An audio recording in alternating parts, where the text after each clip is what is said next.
Welcome back to Winners and Losers, the show that looks at the highs and the lows around world football this weekend. Chris Hamill is absent today, so Dougie Critchley is stepping up in his place. And today we start with the talking point.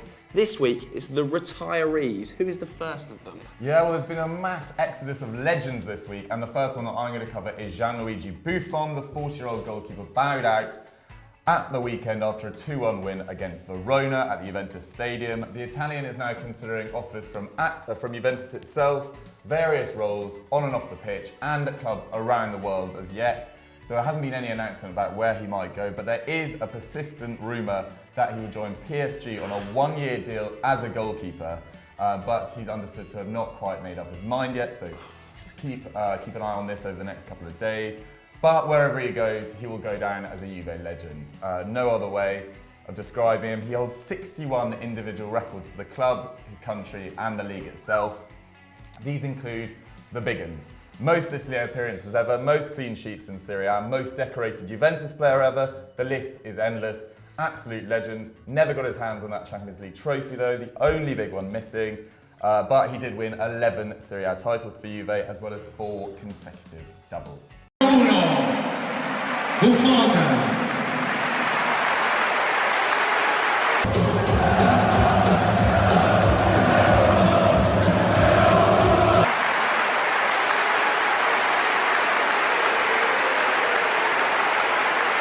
He's not the only legend leaving us though, is he? Andres Iniesta also left Barcelona after 16 years at the club. He's played 728 games, he's won 32 trophies. There were some unbelievable tifos at the Camp Nou yesterday, wasn't there? Kind of using his 8, flipping on his side to show the infinity sign. Looked pretty cool. He was also pictured after the game, still sat in the middle of the Nou Camp pitch at 1:30 a.m, just reflecting on his career, taking a few selfies. A real end of an era. Now there's a few rumours as to where he's going to go. Again, it looks most likely he's going to end up in Asia, either China or Japan. But this morning there is also chat that Pep Guardiola might well take him as a player/coach to replace the outgoing Mikel Arteta, which would be very juicy, but I still think he's going to end up probably in Japan. He obviously bowed out, didn't he, with a 1-0 win against Real Sociedad in the 82nd minute on the night, lifting his 9th La Liga title, meaning he now holds the record for the most titles won by a Barcelona player with 32. I think he's actually equal with Lionel Messi though. So I think Lionel Messi might well surpass him in the future. But let's have a quick look at some of the celebrations. Andres Iniesta.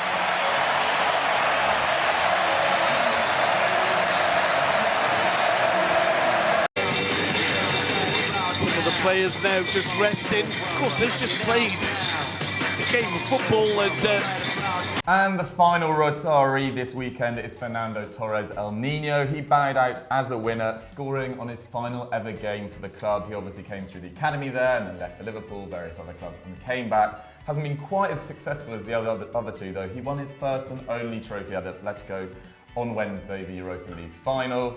Torres, he finished with a record of 129 goals in 404 appearances across those 2 spells at the club. Good. Very good. And as usual, we sent Olivia Dodd onto the streets of London to see what the public make of these retiring faces. At the weekend, Iniesta, Torres and Buffon all said goodbye to their boyhood clubs. So we're here at Wembley to ask you who you're going to miss the most. Iniesta. Yeah, because he's like a... I just like how he plays. Buffon for sure. It's hard to say. It has to be Iniesta. Yeah? He's just so influential on the pitch. Iniesta, yes, because he was an intelligent player. He's been such a legend at Barcelona, I don't think they'll replace him most probably. I think, yeah, Iniesta as well, because he played really well for Barcelona. I mean, Buffon, he's a strong leader, the backline of Juventus, but Iniesta in that midfield has just been iconic for Barca. For so many years, I think Barca will cope without Iniesta because it's just a conveyor belt of talent. If you look at the creativity that he brings to the team, then definitely Iniesta. But for me, because I'm a Liverpool fan, I'll say Torres because of the striking power that he used to have back in the day. Nah, I don't like Torres. Liverpool player, when it's don't like Torres. I think probably Buffon because it's hard to find good keepers nowadays. Good, and he played in second league with Juventus for a period when it was hard, and that's why I appreciate this. Thought you might say Torres. Yeah. I was thinking Torres, but in reality, I think Atletico will probably be fine as well. But it's hard to find good keepers, so. Yeah. I think probably, I'd say Buffon. David Beckham. He said goodbye quite a long time ago.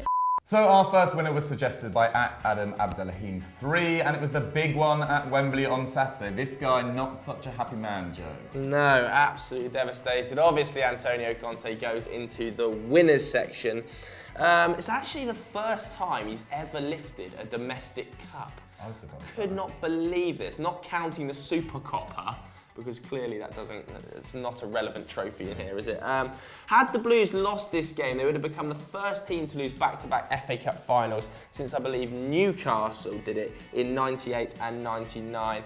But no, because Phil Jones turned up, didn't he? Yes, big Philip, you gangly donkey idiot, turned up and he hacked Eden Hazard down after some terrible positioning in the first place to allow Hazard to skirt through that little gap.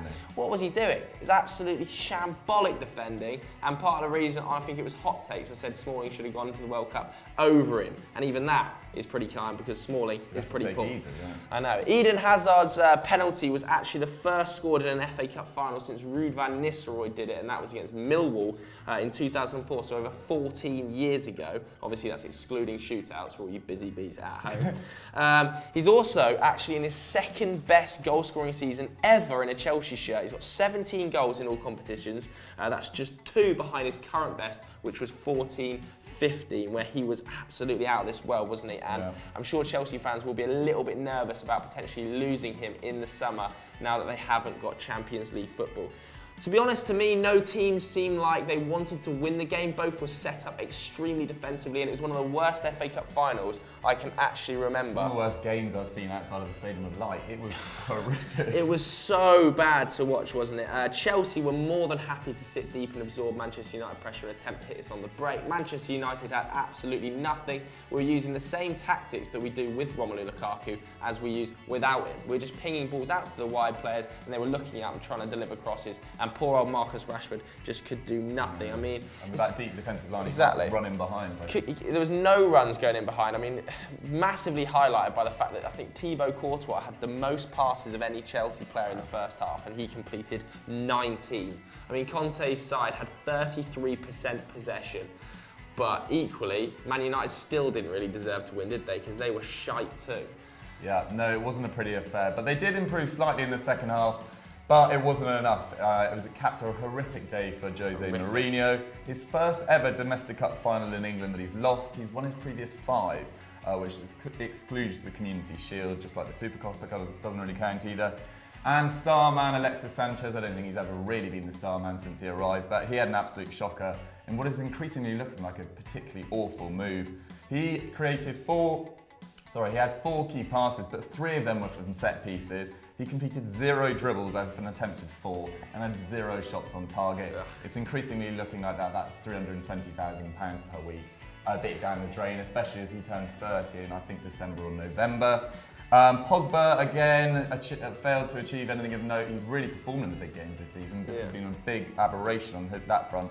He missed a clear-cut chance for that free header late on. How did he miss? It was no one within 2 metres of him. It was bonkers. 0 out of his 4 shots on target, 1 tackle and interception, and less touches on the ball than fullbacks Ashley Young and Valencia. And when you're supposed to be the driving force behind this team, that's not really good enough at this level. And Mourinho was a bit salty after the match. He said, "I think we were the best team, but that is football. I congratulate them, but I don't think they deserve to win." I don't think you did either, Jose, to be fair. I mean, if it could have ended as a draw and we'd just have left it after with no extra time and penalties, I would have been perfectly happy. It was a waste of an hour and a half, frankly. But Willian, also, big talking point after the game, coming across as a total arsehole. He posted an Instagram story of the team and the staff celebrating, but decided to cover his manager, Antonio Conte, with emojis. Can you think of anything more disrespectful to do to a manager? I don't care whether he's leaving in 2 weeks. I don't care whether he hasn't picked you enough this season. For me, that's incredibly rude. But whatever happens with Conte in the summer, he can go out Premier League and FA Cup champion in 2 years. Not too bad at all. So Antonio Conte, you, unlike Mourinho, are our first winner. Our first loser was sent in by Joan Coulet on Twitter. If you want to be involved next week, follow us all on Twitter. Somebody usually sends out the tweet on Sunday, and you just got to reply to that. So his first suggestion was Real Madrid, Doogie. Yeah, that's because they threw away a 2-0 lead to draw with Villarreal, meaning they go into the Champions League final in pretty patchy form, to say the least. Of their last 4 league games, Los Blancos have won 1, drawn 2, and lost 1. They actually dominated the ball, though, with 60% possession, but could only muster 2 more shots than their hosts with 16 and 2 more on target with 7. So it was a relatively even game despite the dominance in possession. Zidane's own son, Luka, though, made his debut in goal. We've heard a lot about him over the last few years, and despite making 2 saves, he was at fault for the equaliser, so not a dream debut, but not also like a Jonathan Woodgate-esque Real Madrid debut. The most impressive youngster on the field, though, wasn't wearing white. It was Villarreal's Rodri. The former Atleti youth player got both assists, completed 66 passes, which was the most on the pitch, bar Ramos, Cruz and Isco, made 3 tackles and interceptions, and didn't give the ball away once. And it caps off a stellar season for the 21-year-old, who's clocked up 37 La Liga appearances and also made his senior debut for Spain in March. So he'll be waiting to see, with the Spanish squad being announced this week, whether he's made that plane to Russia. But on the back of this form, it might be difficult to leave him out. Yeah, I mean, let's talk a little bit about Real Madrid now, though, because it's not exactly been a vintage season for Los Blancos. Obviously, finishing the campaign with just 76 points. That's actually their lowest tally in, I think, 11 years, going back to 2007, when somehow they won the title with just 76 points. What happened in 2007? Despite the Champions League final coming up, though, I think a few people thought that Real Madrid would rest a lot of players. Obviously, don't want any injuries, but it wasn't to be. The only omissions were Benzema, Asensio and Keylor Navas, as you've already talked about, Zidane's son playing in goal. And after the game, Zidane came out and said, I've got no injuries, I've got a full squad prepared for Liverpool, which is going to be exciting. Are they really ready? No, they should be. Bloody hell, they've not been doing anything in the league, have they? So the club are obviously preparing to become the first side since Bayern Munich in '76 to win 3 consecutive European Cups, which would be a crazy, crazy feat. But everybody wants to know how Real Madrid are going to line up. Who's going to play up front is the big question. So we asked Guillem Balaguer to give his thoughts and some inside track on Zidane's thought process. So quite clearly, Zinedine Zidane have left out there just one doubt in his lineup, just one. I think everybody else knows that Navas will be on goal, Carvajal and Marcelo will be the full-backs, that Varane and Sergio Ramos will be the centre-backs, the midfield with Casemiro, Kroos and Modric, of course, the midfield for the big days. Cristiano will play, and then there's 2 positions really, not just one, but 2 positions that Zidane have not determined yet. And it will be decided between Marco Asensio, Isco, Benzema and Bale. Now, the suspicion on everybody is that Zidane likes Benzema so much and helps so much with linking the midfield and the attack that he will play, but then would it be Isco or Bale? And I'm not sure that's actually the question, because I feel that Bale has got a very big claim to play on this game, and if he does, he'll be with Isco, and if he goes for Benzema, it may actually be Isco that joins. So the combination for me is Isco Benzema or Bale Isco. What do you think it would be? You think Bale, who scored since January 16 goals, while Benzema only scored 5, deserves to be in the lineup. I think he certainly has shown enough quality in the last third and with his finishing to deserve to be in the lineup in Kiev. What do you think? So our second and final winner is Inter Milan at the suggestion of @HMW Waligi. Why is that, Joe? That is because they came back and beat Lazio 3-2 in an immense game in Rome, snatching the final Champions League spot in the process in what was dubbed the €40 million match. The teams obviously finished, actually, the league, both on 72 points, but the Nerazzurri do claim Champions League football because of a superior head-to-head record. Obviously, the first game they drew 0-0 and this one they won. So it didn't look like it was going to be Inter's night, really, when the game started. They didn't start very well. They were denied a penalty by VAR on 72 minutes at 2-1 down. But just 4 minutes later, Icardi stepped up, didn't he? Get his 29th for the season after being brought down suspiciously by Stefan de Vrij in the area. Now, the conspiracy theorists on Twitter have been booting off because Stefan de Vrij is going to join Inter Milan in the summer. So a few people saying he's done that deliberately so that when he plays for Inter next year, they've got Champions League football. I don't think that's true at all. I think it was just a poor challenge, but you can see where they're going.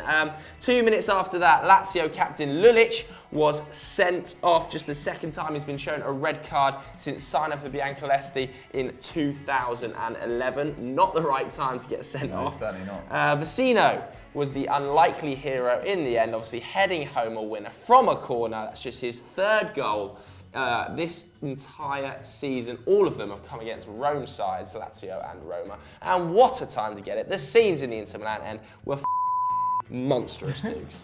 Yeah, they were absolutely mental, but Lazio can feel a bit hard done by. They are the league's top scorers for the third season running, but since winning the Serie A in 2000, which I believe was under Sven-Göran Eriksson, that sex addict, Lazio have made the top 4 on just 5 occasions, and despite their attacking brilliance, only 10th place Sampdoria have a worse defensive record in the top half. But Simone Inzaghi might look back on this game with a bit of regret. He brought off Ciro Immobile on the 75th minute, although up until that point he'd had very little say in this game, just one shot which was off target, indicative that he's not still fully fit after that hamstring injury, but he's the league's joint top scorer this season with 29 goals. Surely you keep him on for 15 minutes in the hope that one chance falls to him. Meanwhile, Inter can look back on a much improved season under Spalletti. They finished 3 positions higher than last season with their best points tally and defensive record since they were runners-up in 2010-11. So a lot of improvement to be made there. But we want to know, how do you think Inter Milan will do next season in the Champions League? Can they keep both fronts going? What do you make of their season as a whole? So let us know in the comments down below. Our final loser of the week and of the season is a name that's never previously been mentioned, I don't believe, on Football Daily. It's a real weird one. This was sent in by Harry Cox. It's Utrecht. Yeah, well done, Harry. You found something niche, completely a Football Daily first. They lost out in their Europa League spot after losing 2-1 to Vitesse Arnhem. So that's 5-3 on aggregate. So it seems like in Holland there's a Europa League playoff for the final spot. They were against Vitesse. There was the second leg. They lost 2-1 to go out 5-3. They had actually previously beaten Vitesse 5-1 only 2 months before this match, but failed to reach such feats again on this night. They had 66% possession, taking 19 shots to Vitesse's 5. However, managed just 6 on target to Vitesse's 2, so that even though they had more on target as a proportion, they didn't do as well.